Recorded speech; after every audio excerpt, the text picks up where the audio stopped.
this group forward. And I love this group. I love this city, you know, and we got to rally the troops and get our heads up, our spirits up, and move forward. What's your message to the team? What's your first message to the team when you spoke to them today? Get their heads up, get their spirits up. There's a lot of basketball to be played here. You know, there's not 20 games. A lot of these positions, like you never know when you're going to take over, or, you know, where in the season this is going to happen. We have 70 games to go, basically a whole season. So there's a lot of basketball. Get their heads up, spirits right, find the confidence, challenge them too. Like, we own this. We got to be better, all of us, including me. Like, we got to be better in our leadership, in our play on the court, our focus. You know, that's our job right now. So, but we have time to improve. There's plenty of time in this basketball season. We've had the toughest stretch, I think, in the NBA so far. It doesn't get any easier. You look at these next three, it doesn't get any easier. So we got our work cut out for us. But there's a lot of basketball. We want to build an identity. Like, you can clearly see on the floor right now, who are we? That's what we have to identify. And it's not going to happen overnight. Like, tomorrow night's going to be some magic wand. I wave and we have this magic identity. It's going to take, it's a process. It's day by day. It's our habit work, how we communicate, how we work on the floor. Obviously, it starts with me in giving clarity and direction on players' roles. I have met with players. I don't have all the answers for them right now, but I've tried to share as much as I can with them, where they stand, where I'm at, and how I see this team moving forward. What's the identity that you want this team to have? Well, I think it's an identity that really resembles our community. You know, it's resilient, it's tough, it has pride, it's aggressive. And I think identity-wise, it starts there, just an overall physical, aggressive group that plays with force, that plays together. I'm a big believer in playing together, sharing the ball, moving the ball. You know, last time I was in the seat, my team led the NBA in assists. I believe in trusting it, sharing it. I grew up under the San Antonio Spurs, where people moved the ball, shared the ball, and trusted it. That's what I want to see. But at its core, we've got to be a more resilient, tough, physical group, period. Whatever that looks like. X's and O's we could talk about all day. At the end of the day, this group's got to find an identity that's built around competitive spirit, that can play with great force every single night. We never drop the sword. When we're down 10, down 20, we don't let go of the rope. We keep fighting. We got to have that spirit. We got to find that. And what I will say is there's a group of men in that locker room that are capable of doing this. And that's my challenge. They're a great, wonderful character group, but we got to find that resiliency. Where do you stand with Queen? I know you will see tomorrow night. Is he potentially going to start? Will you make changes to the lineup that potentially look different than what we've seen in the first couple of weeks? I'm certainly open to it. Yeah, I think everything's on the table right now. Obviously, he's played better than I expected. I can only speak for myself right now. I did not expect him to come out and have this type of impact, which is a breath of fresh air for our program, our organization, our community. I see a lot of value in him. So could he potentially start? Yes. Could he come off the bench? Yes. I don't have those answers right now. We'll see what tomorrow looks like. It's just a very fluid situation right now. We got a lot of pieces. I think my biggest challenge right now is how to figure out this rotation. Who plays well together? You got Zion potentially coming back. You got Queen in the mix. You're starting a rookie point guard. What does that look like? You know, you have the emergence of Trey Murphy. You know, Jose's still there. Like, there's a lot of moving pieces here, and we have a number of bigs that can play. We have 3 young bigs that can play, plus Looney and DeAndre Jordan. There's a lot that I got to figure out here. But what I'll say is there's tools there to play with. Now I got to figure that out. How much do you kind of lean on those past experiences, having been in this position before? Tremendous amount, you know, tremendous amount. You know, I sat in that seat for 4 years, learned a lot. Learned a lot the last, how long have I been out? 3, 4? 4 years now, you know. I've learned, I've grown a lot, you know. I'm very comfortable with who I am, what I stand for as a coach. I've looked back on things that I did well in Charlotte, things that we could have done better. You own it and you get better. So I feel comfortable in this role. Taking over at this time, it's just part of the, you know, not ideal, but I can lean on my past experiences for sure. How soon are you hoping to get Z back, and what's your vision for how you want to get the most out of him? Well, number one, we need Z to be healthy. Right? Ultimately, we know that. When he's on the floor, good things happen. So the goal is to get him back on the floor as soon as possible. I mean, we can't rush him back. I don't know when that's going to be, but I think it's sooner rather than later. It looks like to me. You know, I don't have those answers today, but and then, you know, utilizing him within this offense, I think is going to be fun and creative for me. You know, I get my hands on him and just see how to utilize him in many different ways. He's a very unique player, very unique. There's nothing. I don't know. Maybe I could give you one or two other examples of a Z in this league, but you know, moving him around the chessboard, that's my job. When you James, talk was about he able that to go through identity- practice today? See- And what about Jordan Poole? Was he able to do anything today? Pool was light today, not much. I mean, we just didn't do a whole lot. We have a back-to-back coming. We talked a lot today. We did a little bit of walkthrough, so there wasn't a lot of activity on the floor. I think Poole did a little bit, and you know, Z was out there as well. But we don't have an update for tomorrow. So Sorry, I didn't mean to cut you off there. Sure. You were talking about that identity and you know, leading the league in assists and whatnot those few years ago.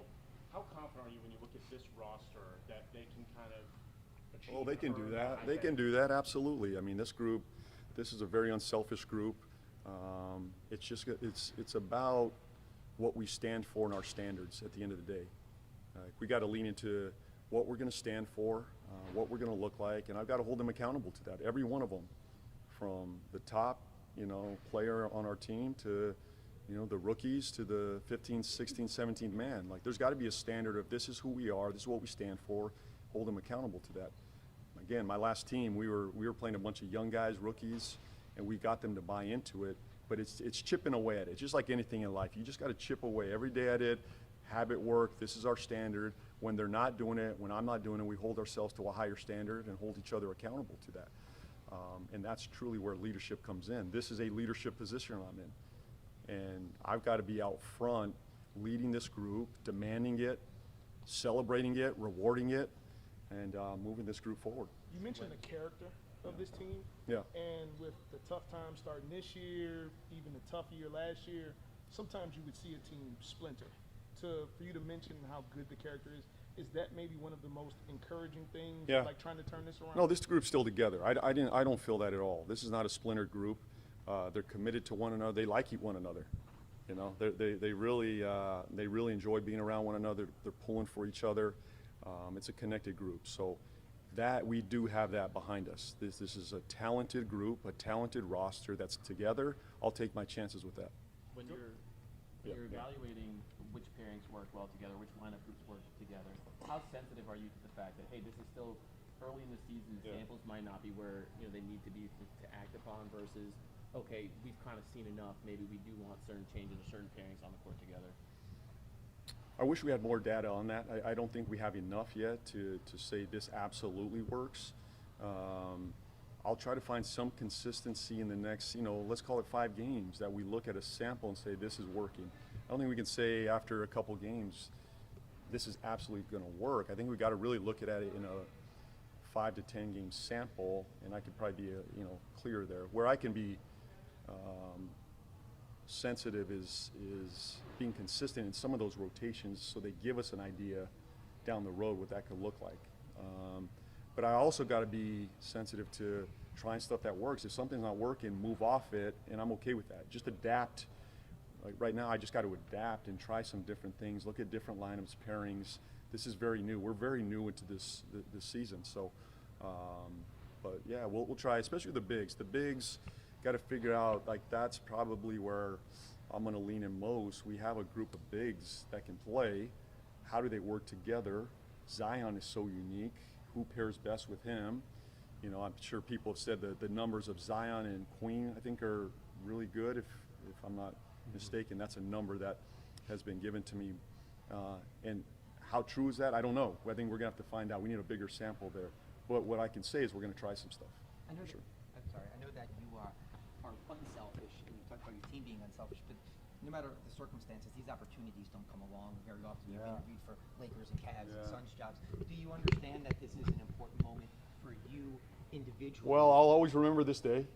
I'll always remember this moment, and I'm grateful for it too, that I've had a lot of wonderful people help me get to this point. And sometimes you never know if you're going to get back. I've been very close in landing head coaching jobs over the last 3 years, very close. They haven't gone my direction, up to the wire in a number of cases. Disappointment, hurt, whatever that is. and you never know if you're going to be back in this position. So I don't take this lightly. This is a tough day for me, and I wish it was under different circumstances. The reality is there's only 30 of these in the world, and I get to do, and lead a team beginning tomorrow, and I'll do that with great gratitude, toughness, resiliency, faith, and lean into these guys and the staff, and I believe in them, and I look forward to the journey with them. When we came in, we saw you speaking to a couple guys individually. I think that was you over there. I'm not sure. Was that me? But why do you think that was important for you to kind of have some of that one-on-one time? We don't even have enough time. Look, this is all just. I'm going to need a lot more time with them. But the good part is I do know these guys. Like there's a level of trust with them as we stand today with these players. I've been with them 3 years, so we have some relationship. I think it's just trying to settle their minds a little bit. Like just hear from them. And I think as leaders, that's my job. How are you feeling? I can give them all the answers and what I'm thinking in the world. At the end of the day, it's their minds, their spirits, their confidence, their hope, how they see this thing. I just want to hear from each one of them. That's what I tried to do today in a vacuum of 5 minutes. I probably need a whole dinner and, a couple oysters to figure this out. But we'll do that. We have some time. We only have Steph Curry coming in tomorrow, so we'll figure it out. I was going to ask you, did you think Joe for giving you Golden State open seal Denver right out the gate? That's a tough stretch. Hey, let's go. Let's go. Throw us in the fire. You want to be in the fire? Here's the fire. Let's go. You got to bring it. So it's got to raise our level for these next 3 games beginning tomorrow night. Tough schedule against 3 very good teams. And what's difficult, I think, you're probably looking at the 3 most unique players in the NBA coming up. Steph is as complicated as we've seen over the last 10, 15 years. Shea's obviously, that team's a juggernaut. And the Joker gets to come in. But we get to put our imprint on these games too. That's why we have to go be the aggressors. We have to find an identity of resiliency, toughness, aggression. And look, that's what I'm hoping, that our fans come out tomorrow and they say, we back this group, we love this group. Now it's our job to go fight. We talked about your time, obviously, with Charlotte as a head coach, but this isn't, your first time as an interim head coach as well in Orlando. What did you learn through that experience as an interim coach? That was a long time ago. I forgot about that time. Where was that? That was Orlando? Yeah. How can you, for whatever you learned during that stretch, how can you kind of apply that here maybe, taking over in the middle of the season? I don't remember much about that time. It was a long time ago. I guess I'll rely more on my Charlotte experience right now just to lean into that. I have a rhythm as a head coach, my day-to-day, going into, I have a better sense of who I am calling a game offensively. I think that's one of the things that, one of my strengths is just calling a game offensively, and I got to do that tomorrow night. Find rhythm with these players. I've done that, so I feel good about that. Putting together a game plan. I'm gonna rely a ton on this coaching staff. What I'll say is this is a very good coaching staff. Willie did a heck of a job putting together a very good coaching staff. So I'm gonna rely on those guys, especially as we get our feet under us over the next couple games. So you got to trust and lean into your staff right now as well. James, Do have you remember being a video coordinator for the Hornets? Yeah. I mean, it's kind of crazy. It's been a minute. Yeah. It's been a minute. Yeah. When was the last time I saw you? Oh, I've been around. Yeah. All right, it's been a minute. Is that true? Yeah. He has. He's Okay. been hired. I mean, so I do a lot of stuff. But anyway, can you explain it, just from your view? I think a lot of people would say, okay, well, how different can it be? He's been here several seasons, part of the staff. But the nature of your job has changed. I mean, your job was to support the head coach and his vision, and now it's different, right? I mean, you have a lot of leeway to kind of. Well, I think every head coach, if you put anybody in the seat, it's going to have a different feel and flavor. It just is. We're different human beings. We tick differently. We see the game a little bit differently. Everybody would call the game a little bit different. I could give you the same menu, but you're just going to use the menu differently, no matter who it is, whether it's me or the next guy. So the guy that took over, whoever took over for me in Charlotte, I'm sure he called a different game, different look, right? So yeah, you got to put your imprint on it. You got to be who you are, and I'm very comfortable with who I am. I think that's what our guys understand. I know who I am. I know what I stand for, and now I just got to lean into these guys. So. But we're all going to have a different flavor, every head coach, and now it's my opportunity to put my own stamp on it.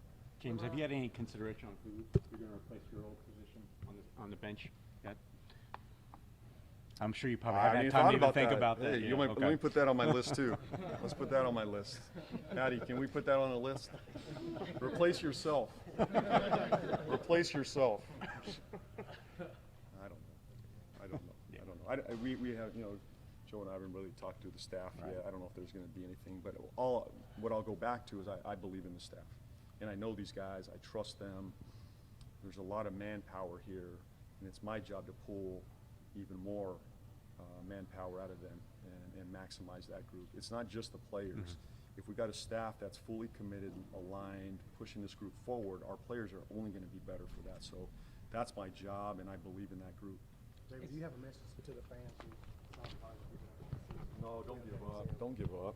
We just got started. You have a beautiful group of players and individuals that care about this community, this city, and we want to reflect that. As I said earlier, we want our identity to be built on what this city represents.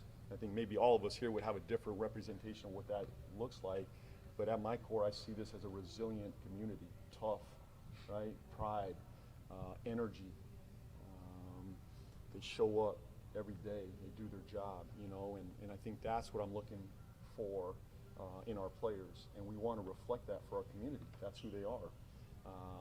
And my hope is that they show up and pack that thing out tomorrow night. Let's get after this thing, buy into these guys, let's build it together, and ultimately, if we have the community behind us, it only strengthens who we are as a team when you have that buy-in, that belief. Now it's our job to make them believe. Ultimately, we got to do that, and that's our job. Can you trade references to your 2 stints with San Antonio and obviously coming from Pop Street? I know obviously he's dealt with health issues. Do you talk to him? Will you text him? Or is that just kind of, you've already learned from him, or do you think he'll reach out to you?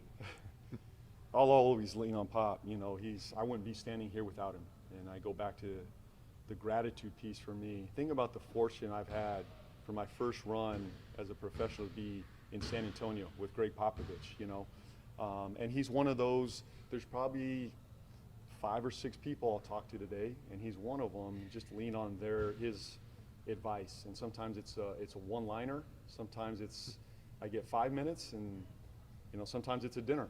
I don't know what today will be, but he's someone that I've always leaned on for advice and wisdom, and I still carry with that, with me today. Can we rely on the same type of political commentary that you I'll leave that to Pop. I don't go there, and what is going on in our world today? I don't know. There's a lot. There's a lot. Maybe you could update me on what's going on. I think these next couple months I'm going to lose even more sense of reality. But it's important for me to get to our players too. I like our players being tapped into the world, and we learn together. I think that's one thing you'll learn from me is I just try to be more worldly, and I learned that from Pop. It's got to be more than just basketball. It's got to be more about who are we, how does each one of us tick, what's going on in the world, how do we fit in this community, where do we fit in all this? Because there's a bigger purpose to all this. Obviously, we want to win. That's the goal. You have to. It's a result-driven business, but at its core, are we impacting lives? What are we doing for the community? And I think just having that perspective on the world is something that I've really learned from Pop. I probably didn't. I won't say.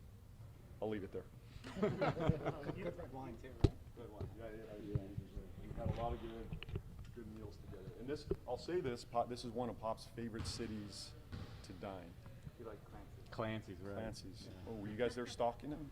No, he's told us that's where he goes. Oh, I don't know. I thought I saw you there. One night, I thought I saw you there. Probably. Give me another restaurant. Give me Clancy's. Give me another Where are you one. going tonight, Brett? Commander's Palace. Commander's Palace. Got to get there. I'm sorry. You've had a question. Yeah. Don't let these other guys. These two are just. Let me get out of the way. You've been around the building for a little bit. How much do you think you could change the rest of the season moving into a higher role? How could I change this season? Oh, we're going to try like hell, but absolutely we can. No doubt. There's plenty of time. It's not ideal because the situation, but this group can definitely move forward. There's some real foundational pieces, character pieces, talent in the house. Now we got to put it all together on the fly. It's a little bit, we're going to have to figure this out on the fly, but there's no doubt this season can turn. I'm optimistic. That's how I live my life, and that's how I'm going to roll. Like, we can do this, but we got to do it together, and we got to do it with the pride that this city represents, and that aggression, that resiliency we talked about. We got to start from day one having that, and I wish I could correct it overnight or wherever we're at. This is just going to be day-by-day process, and look, a month from now, we could be looking in a very different situation, no doubt. And then JP is someone like first 7 games before the injury, kind of trying to find a role. What's your vision for getting the most out of him? Yeah, look, I'm trying to figure, again, I think JP's one of those guys we got to figure out how to best utilize him on a good team. Whether he's a lead guard with the ball in his hands, is he off ball? I think he can do both. He's a weapon for us, though. Ultimately, he's a weapon that can come off the bench or start and bring us 20, 25 points a night. That's hard to find in this league. So I'm going to lean into that, challenge him defensively, and pull the most out of him. I think that's one of the things that I probably taken most pride in my time as a head coach is maximizing players' careers. And I'm not going to sit here and go through that right now. If you'd like to, you can do that. But when you look at when you have a chance to coach a talent like that, did I maximize who he was as a player? Did I pull the most out of him? You're not going to do that for every player, I know that, but are you doing that for the majority of your players? And Poole's one of those guys that excites me to do that with. Thanks, everybody. Appreciate it. Rod, shattered. No, but I mean, number in my head that went way over. Yeah, but 22.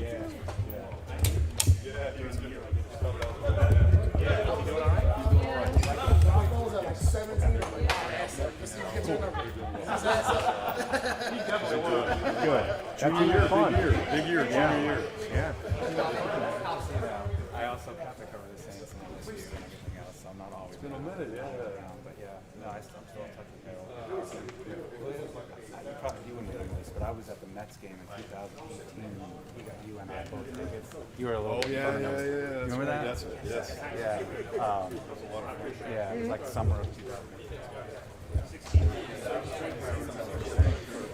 That's awesome. It says a lot about it. I know Brett. Seth? Yes. How you doing? That was nice to meet you. She never needs an introduction.